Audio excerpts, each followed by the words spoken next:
جو بندوبست رب کرتا ہے. آزمائش آ جاتی ہے, بڑے بڑوں پہ آ جاتی ہے, لیکن بعض اوقات بڑی تکلیف ہوتی ہے جب اس بندے کو لوگ کٹہرے میں کھڑا کر دیں جس کا جرم ہی کوئی نہیں, اس شخص سے لوگ سوال جواب شروع کر دیں جس بیچارے کے خیال میں بھی وہ بات نہیں. پھر وہاں وضاحتیں دینا, نہ کردہ گناہوں کی وضاحتیں دینا, یہ بڑا بوجھ بنتا ہے, بڑی تکلیف ہوتی, اور لوگ کرتے ہیں یہ کام. پھر اللہ تعالیٰ جب بندوبست فرمائے, صحیح بخاری میں حضرت جریج کا ذکر فرمایا. جریج نفل پڑھ رہے تھے, ماں نے آواز دی, وہ آ نہیں سکے, نماز میں تھے, ماں ناراض ہو گئی. اس نے ہاتھ اٹھا کے کہا اللہ یہ اتنی دیر تک مرے نہ جب تک کسی بری عورت کا منہ نہ دیکھ لے. کسی اور کی دعا کے لیے سند نہیں ہے کہ وہ تیرے حق میں ضرور قبول ہوگی, لیکن ماں باپ کی دعا کے لیے میرے نبی پاک نے سند بیان کی ہے. سید عالم صلی اللہ علیہ وسلم فرماتے ہیں جب بھی ماں باپ اولاد کے لیے ہاتھ اٹھاتے ہیں رب ضرور قبولیت کا شرف عطا کرتا ہے.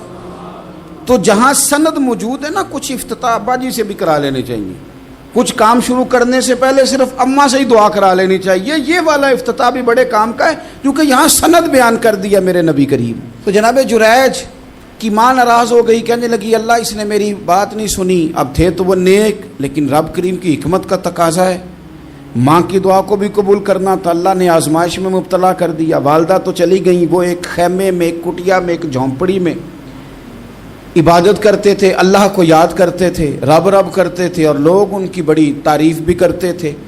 لوگ ان کے ارادت مند بھی تھے, عقیدت مند بھی تھے, اہل محبت بھی تھے. ایک عورت آ گئی, بس وہ اللہ کی حکمت پوری ہونی تھی. اس نے آ کے پہلے تو انہیں اپنی طرف مائل کرنا چاہا, جب نہ مائل ہوئے تو الزام لگا دیا. یہ ہمارے دور کا تقاضا ہے, لوگ پہلے آپ کو اپنے حق میں قائل کرتے ہیں, اپنی فرما برداری میں لانا چاہتے ہیں. اگر آپ نہیں آتے تو پھر وہ آپ کو مجرم قرار دے دیتے ہیں, یا میرے ساتھ چل ورنہ پھر میں تیرے خلاف پراپوگنڈا کروں گا. دو ہی باتیں. پہلے اس نے قائل کیا, جب جناب جنیج قائل نہ ہوئے تو اس نے قریب ایک چرواہا تھا, اس چرواہے کے ساتھ جا کے منہ کالا کیا. مقررہ وقت پہ بچہ پیدا ہو گیا. لوگوں نے کہا کس کا ہے؟ کہنے لگی اس خانقاہ میں, اس حجرے میں عبادت کرنے والے کا ہے. اگر کسی دیندار پر ذرا سا بھی الزام لگ جائے تو آپ یقین کریں کہ بڑے بڑے خوفناک لوگ بھی نیک ہو جاتے ہیں. جن کا اپنا سارا ماضی کالا سیاہ ہو وہ بھی اجالوں کے راہبر بن جاتے ہیں.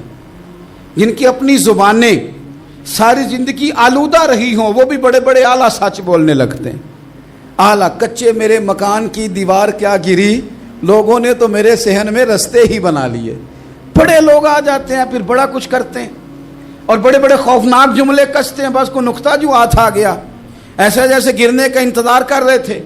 اب جناب لوگ اٹھے, احتجاج شروع ہو گیا, شور پڑ گیا. یہ بابا بڑا نیک بنتا تھا, نفل پڑھتا تھا, عبادتیں کرتا تھا, دیکھو اس کا حال کیا ہے کہ اس نے ناجائز بچہ پیدا کیا. بغیر تحقیق کے میں کہہ چکا ہوں کہ الجھے الجھے بکھرے بکھرے روز و شب دیکھے گا کون, لوگ تیرا جرم دیکھیں گے, سبب دیکھے گا کون. لوگ تیرا جرم دیکھیں گے, سبب کوئی غور نہیں کرتا کہ وجہ کیا تھی. او بھائی کچھ تو مجبوریاں رہی ہوں گی, یوں ہی کوئی بے وفا نہیں ہوتا. الزام لگا دیا, شور ہوا, احتجاج ہوا, دنیا کٹھی ہوئی, ان کا انہوں نے حجرہ گرا دیا, مارا بھی, پیٹا بھی, ایک نیک آدمی کو بدنام بھی کیا, برا بھلا بھی کہا, گالیاں بھی دی, جو کر سکتے تھے کیا. اب جب سزا دینے لگے نا تو جناب جریج کہنے لگے تھوڑی سی اجازت دیتے ہو, مار تو تم نے دینا ہی ہے. کہا جناب ٹھیک ہے دیتے ہیں. انہوں نے کہا صرف 2 نفل پڑھنے ہیں. اب وہ نفل پڑھ رہے تھے تو لوگ اس وقت بھی کہہ رہے تھے فراڈ ہی کر رہا ہے, دھوکہ ہی دے رہا ہے, چونکہ ذہن بن گیا نا, بدگمانی آ گئی. انہوں نے 2 نفل پڑھ کے ہاتھ اٹھائے, کہا اللہ جانا تو میں نے ہے, پر اس رسوائی کے ساتھ جنازے تک نہیں خراب ہو جاتے, قبریں تک نہیں لوگ بدنام کر دیتے. کہ اللہ جانا تو ہے پھر اس رسوائی کے ساتھ, تو میری مدد فرما. اب تو میرا کیس تیری ہی عدالت میں ہے, تو رحمت کا دروازہ کھول. ہاتھ اٹھائے, دعا مانگی, نفل پڑھے, پورے مجمع پہ نظر دوڑائی, کوئی نہیں تھا سپورٹ کرنے والا. کل تک جو کہتے تھے نا تیرے لیے جیئیں گے, تیرے لیے مریں گے, ساری عمر ہی آٹا گدا ہے. لکھاں کیتے نہیں پیڑے, اب وقت آیا تے محمد بخشا کوئی نہیں ہو بیٹھا نیڑے, ایک بندہ بھی نہیں تھا, ووٹر سپورٹر ساتھ دینے والا کوئی نہیں تھا. تو جناب جنید بچے کی طرف اشارہ کر کے کہنے لگے کوئی نہیں بول رہا, تو ہی بول کے بتا دے تیرا باپ کون ہے, تو ہی بول کے بتا دے کون ہے. اللہ اکبر. میرا رب جب چاہے تو بچے بولتے ہیں, رب چاہے تو گونگے بولتے ہیں, رب جب چاہے تو پھر پتھر بھی بولتے ہیں. جب کہا نا تو ہی بتا تو بچہ بولا اور بول کے کہنے لگا میرا باپ جریج نہیں, میرا تو وہ ہے جو بکریاں چرانے والا ہے, وہ میرا باپ. جب رب کریم نے توفیق دی تو بچہ بول پڑا. جب رب بندوبست کرتا ہے کسی کی عزت کی حفاظت کا تو پھر کوئی اسے رسوا کر سکتا. یاد رکھنا جب رب محافظ ہو تو پھر لوگوں کا پراپوگنڈا وہاں کچھ کر سکتا. لوگ کئی دفعہ بڑا گہرا جال بنتے ہیں, سازش کا رنگ بڑا گہرا ہوتا ہے, عام سادے آدمی اس کو سمجھ نہیں پاتے, اس پراپوگنڈے کا حصہ ہو جاتے ہیں, انہیں پتہ ہی نہیں چلتا یہ بات دراصل کیا کی جا رہی ہے. یہ کتنی گہری حسد کی آگ ہے جس کو لوگ بغض کے ساتھ ہوا دے رہے ہیں, اپنی عداوت کے ساتھ اس کو زیادہ جلا رہے ہیں. حضرت سیدنا عائشہ صدیقہ رضی اللہ تعالیٰ عنہ بیان کرتی ہیں, اور لطف کی بات یہ بھی بخاری میں موجود ہے. میں نے جناب جنید کا قصہ عرض کیا تو بخاری سے, یہ عرض کر رہا ہوں تو بخاری سے. یہ واقعہ میں حضور کی امت کے کسی ولی کا بیان کرتا تو لوگوں نے کہنا تھا ہماری سمجھ میں ہی نہیں آتا. بعض لوگوں کا خیال ہے کہ داتا صاحب کی کرامت بھی نبی پاک کی بیان کریں. او خدا کے بندوں کو خیال کرو, داتا صاحب تو کئی سو سال بعد آئے ہیں, وہاں اگر کوئی کرامت ہوگی تو حضور بیان کریں گے.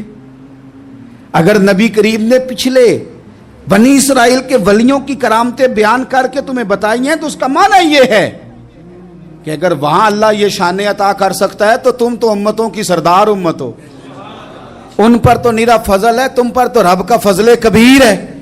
تو بس لوگ سمجھنے کو تیار نہیں, پچھلوں کی مان لیتے ہیں. جناب آصف بن برخیہ کی کرامت جو سورہ نمل میں آئی وہ تو مانیں گے, پر غوث پاک کی کرامت یہ پتہ نہیں عجیب فلسفہ ہے اور کس طرح کا فلسفہ ہے, یہ سمجھ سے بالاتار ہے کہ بنی اسرائیل کا کوئی ولی ہو تو اس کی کرامت ہو سکتی ہے اور نبی پاک کی امت کا ہو تو اس کی ہو ہی نہیں سکتی. کیا معنی ہے اس بات کا؟ اور لوگ ہیں کہ داد و تحسین دے رہے ہیں, واہ واہ کر رہے ہیں. اللہ تعالیٰ سمجھنے کی توفیق عطا فرمائے. حضرت عائشہ صدیقہ رضی اللہ تعالیٰ عنہ فرماتی ہیں ایک عورت تھی اور اسے نبی پاک صلی اللہ تعالیٰ علیہ وسلم نے وہ کلمہ پڑھ کے مسلمان ہوئی, مدینہ طیبہ آ گئی تو حضور نے مسجد نبوی شریف میں اس کے لیے مکان, ایک سادہ سا کمرہ ساتھ مسجد کے بنوا دیا, وہیں رہنے لگی.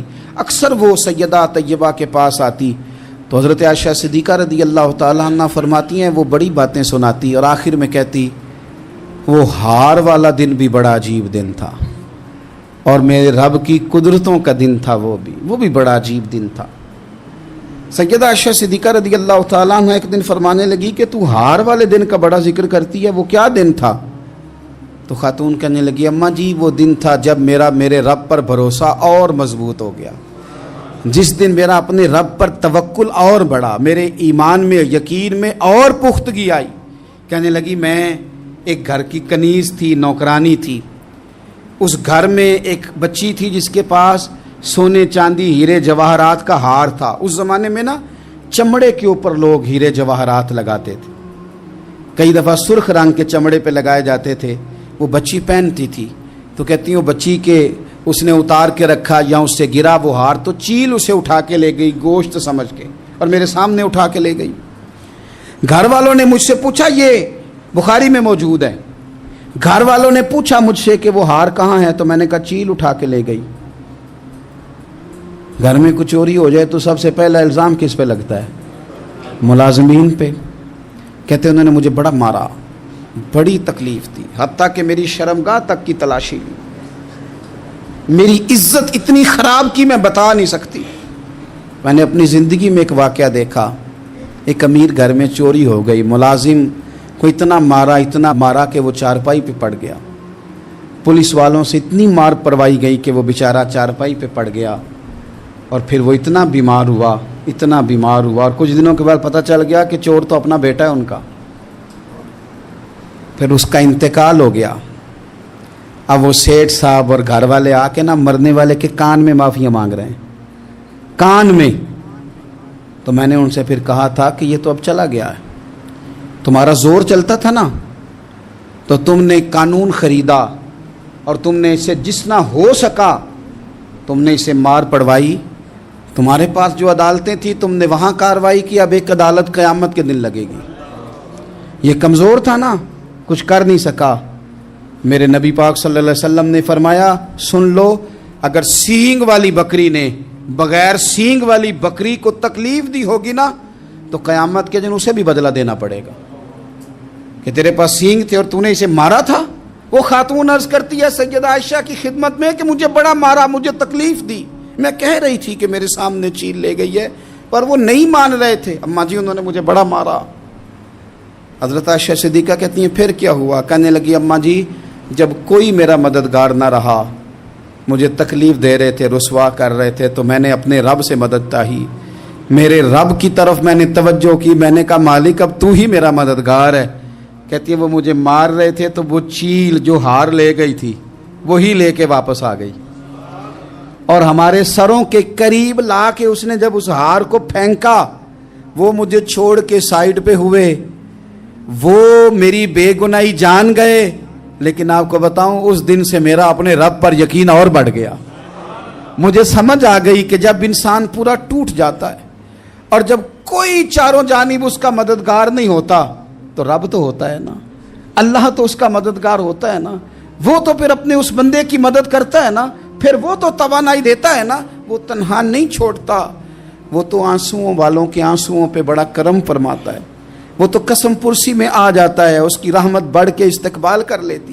تو بھائی جب آپ پر اللہ کی حکمت کے تقاضے پورے ہونے لگیں اور زندگی میں کبھی کوئی ایسا وقت آئے کہ آپ محسوس کریں کہ تنہا رہ گئے ہیں اور کئی اپنے بھی مخالفین کی جماعت میں نظر آنے لگے ہیں، تو اس وقت پھر دل، روح، زبان اور ذہن کو یکجا کر کے سمجھ لینا کہ جب ساری دنیا ساتھ چھوڑ جاتی ہے تو رب کی رحمتیں اس وقت بھی ساتھ رہتی ہیں اور اللہ کی مدد اس وقت بھی بندے پہ کرم نوازی کرتی ہے۔ ایک اور حدیث سنیں، لطف کی بات یہ ہے یہ بھی بخاری میں ہے، یہ بھی واقعہ بخاری میں ہے۔ اللہ اکبر۔ ایک شخص نے نا ایک بندے سے قرض مانگا، اس نے کہا مجھے قرضہ دو۔ وہ کہنے لگا کہ کتنا قرضہ؟ اس نے کہا 1000 دینار۔ دینار سونے کا ہوتا تھا، درہم چاندی کا ہوتا تھا۔ 1000 دینار چاہیے۔ اس نے کہا کوئی گواہ ہے تیرے پاس؟ غریب کا گواہ بھی کوئی نہیں بنتا، کبھی الجھ جائے نا کوئی بندہ تو کئی اپنے بھی کہہ دیتے ہیں کہ ہم اس کے قول فعل کے ذمہ دار نہیں ہیں۔ ایک غریب آدمی کو قرض کی ضرورت پڑ گئی، 1000 دینار چاہیے۔ میں کہہ چکا ہوں کہ درہم چاندی کا ہوتا تھا، دینار سونے کا، اب 1000 دینار لینا ہے۔ تو جس بندے سے اس نے کہا، اگرچہ وہ نیک بندہ تھا، اس نے کہا یار 1000 دینار دے دو، تو کہنے لگا کوئی گواہ ہے تیرے پاس؟ وہ کہنے لگا غریبوں کا گواہ کون ہوتا ہے؟ ہاں ایک گواہ ہے۔ کہا کون؟ کہا میرا رب، وہ تیرے اور میرے بیچ گواہ ہے۔ اس نے کہا کوئی کفیل، اگر تو پیسے نہ دے سکے تو وہ بعد میں دے دے، یا تجھے کچھ ہو جائے تو وہ دے دے۔ اس نے کہا کفیل بھی میرا اللہ ہی ہے، میرے پاس اگر ہے تو رب کریم کا نام ہے، اگر اعتماد کر سکتا ہے تو کر لے۔ بندہ نیک تھا، اس نے کہا رب کے نام پہ، رب کی کفالت پہ، اللہ کو گواہ بنا کے میں تیار ہوں تجھے 1000 دینے کو۔ اس نے 1000 دینار دے دیا، وقت واپسی کا طے ہو گیا، وہ چلا گیا پیسے لے کے۔ اس نے پوری محنت کی کہ میں نے وقت پہ پیسے لوٹانے، پوری محنت بھی کر لی، اللہ نے مدد بھی کر دی، پیسے بھی اس تاریخ کو اسے مل گئے۔ بعض لوگوں کا تو لوٹانے کا دل ہی نہیں نہ ہوتا۔ فرمایا حدیث پاک میں کہ تو لوٹانے کا ارادہ کر، رب تیری مدد بھی فرمائے گا۔ لیکن یہاں بہت سارے لوگ کہتے ہیں خیر ہے، ارادہ ہی نہیں، تو پھر جس طرح کا بندے کا گمان ہو رب بھی اسی طرح کا معاملہ فرماتا ہے۔ اس نے پیسے جمع بھی کر لیے اور واپس دینے کو تیار بھی ہو گیا، لیکن رستہ بحری جہاز کا تھا، کشتی کا تھا، دریا کے رستے واپس آنا تھا۔ اب وہ جب آ گیا دریا کے کنارے تو بڑی کوشش کی، پر وہاں اسے کوئی کشتی نہیں ملی۔ وقت پہ پیسے لوٹانے ہیں، سفر کرنا ہے، اب سواری میسر نہیں ہے۔ سوچ سوچ کے پریشان تھا کہ میں نے تو اللہ کے نام پہ لیے۔ اچانک دل میں ایک تجویز آئی، اس نے ایک لکڑی لی، لکڑی کو اندر سے کھولا، 1000 دینار اس میں بھرا۔ بخاری پڑھ رہا ہوں۔ اور ساتھ ایک خط بھی لکھا کہ یار میں پیسے پہنچانا چاہتا تھا پر مجھے کوئی چیز نہیں ملی دریا کے اس پار آنے، اللہ کے نام پر تیری طرف روانہ کر رہا ہوں۔